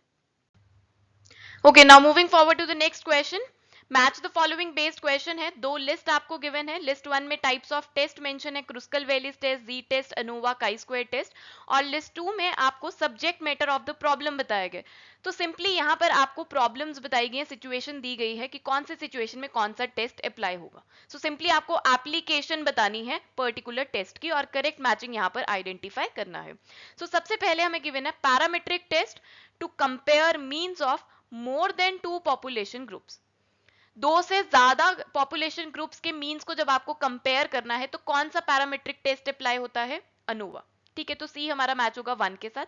Then हमारे पास है non parametric test to compare means of more than 2 population groups. अब आप यहाँ पे देखिए, पैरामीट्रिक टेस्ट को नॉन पैरामीट्रिक टेस्ट के साथ रिप्लेस कर दिया, बाकी स्टेटमेंट सेम है। तो आपको पता होना चाहिए कि पैरामीट्रिक टेस्ट का जो नॉन पैरामीट्रिक वर्जन है वो कौन सा है।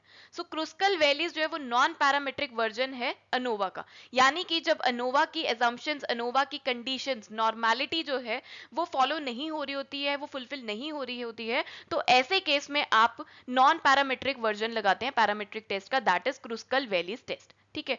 सो क्रुस्कल वैलीज टेस्ट भी क्या करता है, दो से ज्यादा पॉपुलेशन ग्रुप्स के मीन्स को जब आपको कंपेयर करना होता है, जब आपकी अनोवा की एजम्पशंस फुलफिल नहीं हो रही होती हैं, तो नॉन पैरामीट्रिक टेस्ट आपका अप्लाई होता है, that is Kruskal Wallis test. So A हमारा मैच होगा 2 के साथ। नेक्स्ट है non parametric test to test the goodness of fit. So goodness of fit यानी कि आपको देखना है कि जो आपका ऑब्जर्व डेटा है वो एक्सपेक्टेड डेटा के साथ फिट हो रहा है, अच्छे से मैच हो रहा है या नहीं हो रहा। तो ऐसा हमें काई स्क्वायर टेस्ट जो है बताता है, ठीक है। तो काई स्क्वायर टेस्ट की एप्लीकेशन होती है ये। सो डी हमारा मैच होगा 3 के साथ। और लास्ट है हमारे पास testing the difference between means of 2 sample groups. दो सैंपल ग्रुप्स के मीन्स को जब आपको कंपेयर करना है तो आप जी टेस्ट लगाते हैं। यहाँ पर कुछ ऐसा मेंशन नहीं था कि स्मॉल सैंपल टेस्ट है या फिर स्टैंडर्ड डेविएशन हमें गिवन है, नहीं गिवन है, तो सिंपली आप क्या करेंगे, अपना जी टेस्ट अप्लाई करते हैं, ठीक है। तो हम ऐसा एज्यूम कर लेते हैं कि सैंपल लार्ज होगा और स्टैंडर्ड डेविएशन के बारे में पता होगा, ठीक है। सो करेक्ट मैचिंग यहाँ पर हमें ऑप्शन 1 प्रोवाइड कर रहा है, ए हमारा मैच हो रहा है 2 के साथ, बी मैच हो रहा है हमारा 4 के साथ, सी हमारा मैच हो रहा है 1 के साथ और डी 3 के साथ। सो करेक्ट आंसर यहां पर बनेगा ऑप्शन नंबर 1। चलिए जी अगले सवाल पर बढ़ते हैं। Which of the following statements are rightly expressed in relation to statistical testing? Statistical testing से related कुछ different statements आपको given है और आपको correct statement यहाँ पर identify करनी है। So first is when the expected frequencies are too small, the value of chi-square will be overestimated and will result into too many rejections of null hypothesis. One by one सभी statements को discuss करते चलते हैं साथ साथ। सो यहाँ पर बोला है कि एक्सपेक्टेड फ्रीक्वेंसी जब बहुत ज्यादा स्मॉल है, यहाँ पे स्मॉल का मतलब जो नंबर है हम जो डिफाइन करते हैं वो क्या होता है 5। अगर एक्सपेक्टेड फ्रीक्वेंसी की वैल्यू लेस देन 5 है, किसी भी आइटम या किसी भी सेल जो है उस डेटा का, उसकी अगर वैल्यू 5 से कम है, उसकी एक्सपेक्टेड फ्रीक्वेंसी अगर 5 से कम है, तो ऐसे केस में काई स्क्वायर जो है हमें ओवर एस्टिमेटेड रिजल्ट देता है और उसकी वजह से नल हाइपोथेसिस हमारा रिजेक्ट हो जाता है। स्टेटमेंट बिल्कुल करेक्ट है। तभी मैंने बताया था ना कि हम पूलिंग करते हैं। अगर डेटा को ठीक करने के लिए हम क्या करते हैं, पूलिंग करते हैं, यानी कि जब एक्सपेक्टेड फ्रीक्वेंसी की वैल्यू लेस देन 5 होती है तो ऐसे केस में हम पूलिंग करते हैं एडजेसेंट आइटम्स के साथ। Second statement, Mann Whitney test assumes that population is normal. ये स्टेटमेंट बिल्कुल गलत है। मैन विटनी टेस्ट हमारा नॉन पैरामेट्रिक टेस्ट है और नॉन पैरामेट्रिक टेस्ट हमारा कब अप्लाई होता है, जब हमारी पॉपुलेशन नॉन नॉर्मल नेचर की होती है, नॉर्मल नहीं होती, हमारा डेटा नॉर्मलाइज नेचर का नहीं होता है। सो सेकेंड स्टेटमेंट यहां पर गलत है। C's Kruskal-Wallis test is similar to one-way analysis of variance। अभी हमने डिस्कस किया कि Kruskal-Wallis टेस्ट जो है वो हमारा नॉन पैरामेट्रिक वर्जन है वन वे अनोवा का, ठीक है, इक्विवेलेंट है टू द पैरामेट्रिक अनोवा, ठीक है। तो सी स्टेटमेंट यहाँ पर हमारी करेक्ट है। Next, the homogeneity of variance means that the test is concerned with the hypothesis that is identical means come from the same population. Homogeneity of variance का meaning यहाँ पे बताया जो कि बिल्कुल गलत है। होमोजेनिटी ऑफ वेरिएंस का मतलब होता है कि जो डेटा, जो ग्रुप आप कंसीडर कर रहे हैं अपनी स्टडी में, उनका जो लेवल ऑफ वेरिएंस है वो सेम है, ठीक है। होमोजेनिटी ऑफ वेरिएंस का मतलब क्या होता है, जैसे आपने दो ग्रुप्स जो लिए हैं जिनके बीच में आप कंपैरिजन कर रहे हैं, उनके बीच में जो लेवल ऑफ वेरिएंस है वो सेम है, ये होमोजेनिटी ऑफ वेरिएंस बताता है हमें। सो डी स्टेटमेंट यहाँ पर गलत है। Next is students T distribution is by definition normal. Student t distribution हमारा पैरामेट्रिक टेस्ट है, ठीक है, और यहाँ पे हम एज्यूम करके चलते हैं कि हमारा जो डेटा है वो नॉर्मल नेचर का है, ठीक है, नॉर्मलाइज डेटा पे ही हमारा टी टेस्ट लगता है। सो अकॉर्डिंगली करेक्ट स्टेटमेंट्स है हमारे पास ए, सी एंड ई, ठीक है ना। तो करेक्ट आंसर यहाँ पे हमारा मिल रहा है ऑप्शन 3 से, ठीक है, ए सी ई स्टेटमेंट्स यहाँ पर करेक्ट हैं। So correct answer is option number 3। चलिए जी, now moving forward to the next question. Question is arrange the following steps in sequence for testing a statistical hypothesis। Hypothesis testing procedure से related question है। Hypothesis testing के लिए जो steps follow किए जाते हैं उन्हें आपको correct sequence में arrange करना है। So आपको given है test statistics, framing the hypothesis, collecting the sample data, level of significance, obtaining results and taking decisions। So hypothesis testing में सबसे पहला step क्या होता है कि आपको null hypothesis and alternate hypothesis set करने होते हैं। फ्रेमिंग द हाइपोथेसिस जो हमने पढ़ा था ना कि आपने ऑब्जेक्टिव्स ऑफ स्टडी डिफाइन किया, उसके बेसिस पे रिसर्च गैप्स आइडेंटिफाई करें और देन आप अपने हाइपोथेसिस को फ्रेम करते हैं। तो नल और ऑल्टरनेट हाइपोथेसिस फ्रेम किए जाते हैं, तो सबसे पहला स्टेप हमारा ये हो जाएगा। सेकेंड स्टेप क्या है, जिस बेसिस पे, जिस क्राइटेरिया पे आपने डिसीजन लेना है वो आपको सेट करना होता है, यानी कि लेवल ऑफ सिग्निफिकेंस, ठीक है ना। जो आपका डिसीजन है उसका क्राइटेरिया आपको सेट करना होता है कि आपको 1% लेवल ऑफ सिग्निफिकेंस लेना है, 5% लेना है, या 10% पे आप अपने रिजल्ट्स जो है प्रूव कराने वाले हैं, सपोर्ट कराने वाले हैं, वो आपको डिफाइन करना होता है यहाँ पर, ठीक है। तो सेकंड स्टेप क्या है, set the criteria for the decision that is level of significance. और जनरली सोशल साइंसेज में 5% लेवल ऑफ सिग्निफिकेंस कंसीडर किया जाता है, ठीक है जी। थर्ड स्टेप होता है कि आपको डेटा सैंपल जो है वो कलेक्ट करना है, ठीक है, आपको सैंपल सेलेक्ट करना है अपना और उसके बेसिस पे आपको टेस्ट परफॉर्म करना है। जो आपका सैंपल होगा, ठीक है, जो एजम्पशंस आपकी वेरीफाई हो रही होंगी उसके बेसिस पे आपको टेस्ट परफॉर्म करना है, यानी कि जो आपका सैंपल है वो कौन सी टेस्ट के एजम्पशंस को फुलफिल कर रहा है वो टेस्ट फिर आप फॉलो करते हैं, ठीक है। टेस्ट आपने डिसाइड कर लिया कौन सा लगाना है, ठीक है, तो वो हमारा स्टेप क्या हो जाएगा, step number 4, that is test statistics, ठीक है। आप यहाँ पर क्या करेंगे, कंप्यूट करेंगे टेस्ट स्टैटिस्टिक की वैल्यू, यानी कि ऑब्जर्व्ड वैल्यू आप यहाँ पे अपनी कंप्यूट करेंगे, ठीक है, और आप क्रिटिकल वैल्यू फिर आइडेंटिफाई करेंगे और उसके बेसिस पे आप कंपैरिजन करते हैं क्रिटिकल वैल्यू का with the test statistic value, और लास्ट में आपको जो रिजल्ट्स मिलते हैं उसके बेसिस पे आप डिसीजन लेते हैं कि आपका जो नल हाइपोथेसिस है वो आप रिजेक्ट कर रहे हैं या फिर उसे एक्सेप्ट कर रहे हैं। ठीक है, तो जो रिजल्ट्स आपको मिला है उसके बेसिस पे कंपैरिजन किया जाता है और डिसीजन लिया जाता है। तो लास्ट स्टेप हमारा यहाँ पर ये बनेगा। ठीक है, सो अकॉर्डिंगली आप यहाँ पर देखिए ऑप्शंस में ये सीक्वेंस कौन सा ऑप्शन जो है सपोर्ट करवा रहा है आपको। सबसे पहले framing the hypothesis that is B, और उसके बाद हमारे पास डी पे लेवल ऑफ सिग्निफिकेंस आपको बताना है।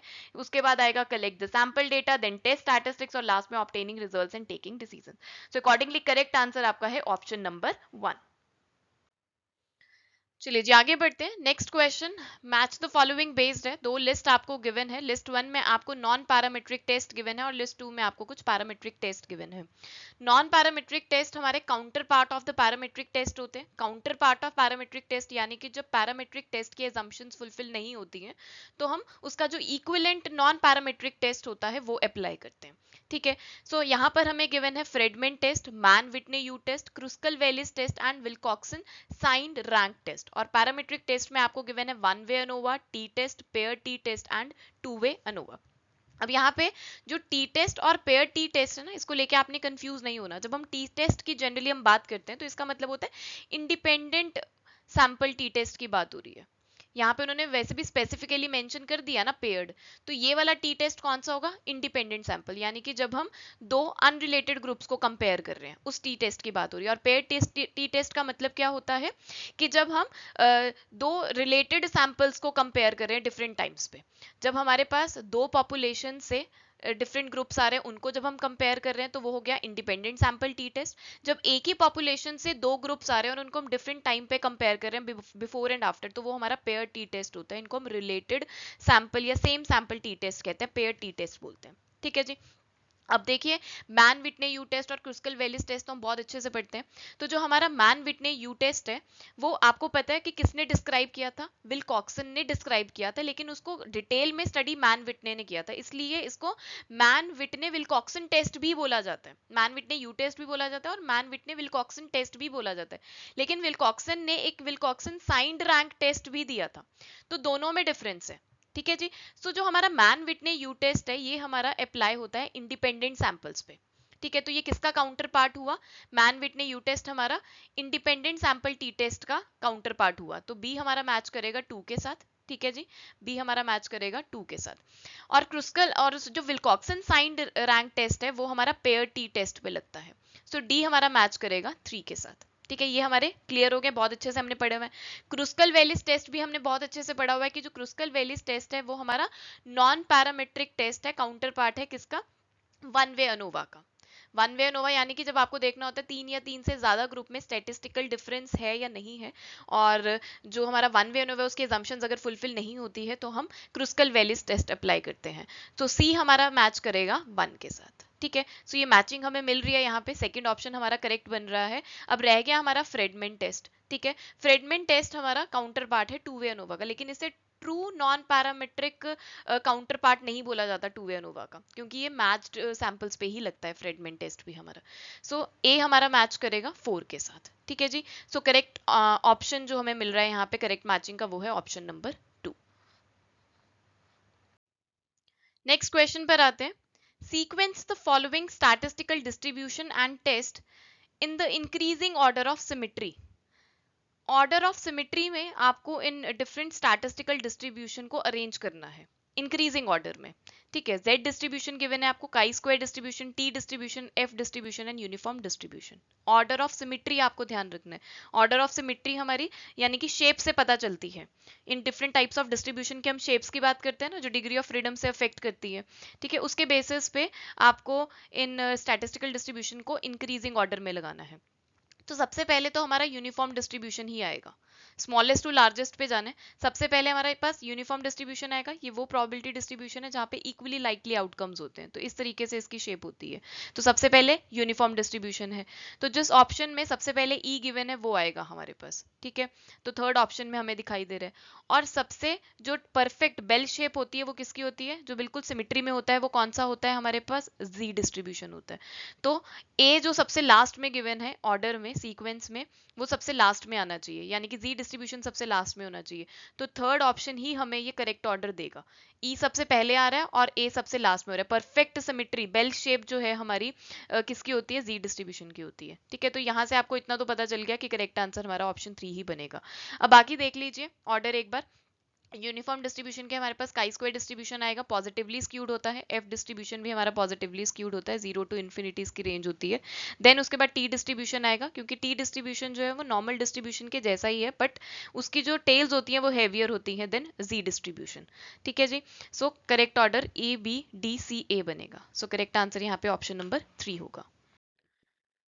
चलिए जी आगे बढ़ते हैं। अगला सवाल है, इन वन फैक्टर अनोवा यानी कि वन वे अनोवा की बात हो रही है, the computed F value will be negative. कब होती है एफ वैल्यू नेगेटिव? ठीक है, सो यहाँ पे ऑप्शन 1 गिवन है, when there is no difference in the treatment of means. Option 2, when there is no difference within the treatments. And option 3, when SST यानी कि total variance is larger than SSC यानी कि error variance. And option 4 is under no circumstance, यानी कि option 4 में बोला है कि एफ वैल्यू कभी भी नेगेटिव नहीं हो सकती किसी भी सर्कमस्टांस में। सो करेक्ट आंसर यहाँ पर आपको बताना है। बहुत ही सिंपल है, बहुत ईजी है। बताइए क्या आंसर यहाँ पर होने वाला है। एफ वैल्यू नेगेटिव कब होगी या फिर कभी नहीं हो सकती? तीन ऑप्शंस में आपको बताया हुआ है, आपको बताया हुआ है कि कौन कौन सी सिचुएशंस में हो सकती है, और फोर्थ स्टेटमेंट में तो बोल दिया आपको कि एफ वैल्यू कभी भी नेगेटिव नहीं हो सकती। बिल्कुल जी, करेक्ट आंसर यहाँ पर हमारा बनेगा option 4, F value will never be negative in any circumstance in any case. देखिए अनोवा हमारी एफ रेशो को यूज करता है, ठीक है, और एफ रेशो क्या है, एफ क्या है, रेशो ऑफ टू वेरिएंसेस। अब टू वेरिएंसेस कौन कौन से होते हैं, मीन स्क्वायर, बिटवीन और मीन स्क्वायर विद इन, यही होता है। ठीक है, अब वेरिएंस जो होते हैं वो क्या है, वो नॉन नेगेटिव होते हैं, दे आर स्क्वायर्ड क्वांटिटीज ना। ठीक है, तो जब रेशो हमारे पास वेरिएंसेस की है एंड वेरिएंसेस खुद में ही नॉन नेगेटिव है, स्क्वायर्ड क्वांटिटीज हैं, तो हमारी जो एफ स्टैटिस्टिक होगी वो भी ऑलवेज नॉन नेगेटिव ही होगी। एमएसबी और एमएसवी दोनों ही, यानी कि mean square between the groups and mean square with in the groups जो है ये हमारे वेरिएंसेस हैं। ठीक है जी। सो यही जब हमारे नॉन नेगेटिव नेचर के हैं तो एफ रेशियो भी हमारी नेगेटिव कैसे हो सकती है जी। ठीक है, तो एफ वैल्यू हमारी कभी भी नेगेटिव नहीं होती है in any circumstance. So correct answer यहाँ पे बनेगा ऑप्शन नंबर 4। नेक्स्ट क्वेश्चन की तरफ बढ़ते हैं। दो स्टेटमेंट्स आपको गिवन है। स्टेटमेंट 1 में बोला गया है, for a given sample size and level of significance the critical value of student's t always exceeds that of Z test. तो ये बिल्कुल करेक्ट स्टेटमेंट है। ठीक है, हमारा जो टी डिस्ट्रीब्यूशन होता है वो भी हमारा बेल शेप का होता है, बट हैवियर टेल्स होती है then that of the Z test. First statement तो हमारी बिल्कुल करेक्ट है। नेक्स्ट स्टेटमेंट में बोला है कि for a given level of significance the critical value of student's t increases as n increases. तो ये स्टेटमेंट हमारी गलत है, क्योंकि जो हमारा स्टूडेंट टी डिस्ट्रीब्यूशन जो है वो हमारा डिग्री ऑफ फ्रीडम के बेसिस पे डिपेंड करता है। जैसे जैसे डिग्री ऑफ फ्रीडम हमारा इंक्रीज करता है तो टी डिस्ट्रीब्यूशन जो है हमारा अप्रोच करता है जी डिस्ट्रीब्यूशन को। ठीक है ना। अब यहाँ पे आपको बोला है the critical value of student t increases as n increases, जबकि ऑपोजिट है हमारे पास। ऐसा होता है कि डिग्री ऑफ फ्रीडम हमारा इंक्रीज करता है और एज एन इंक्रीजेस देन हमारा स्टूडेंट टी डिस्ट्रीब्यूशन अप्रोच करता है नॉर्मल डिस्ट्रीब्यूशन को।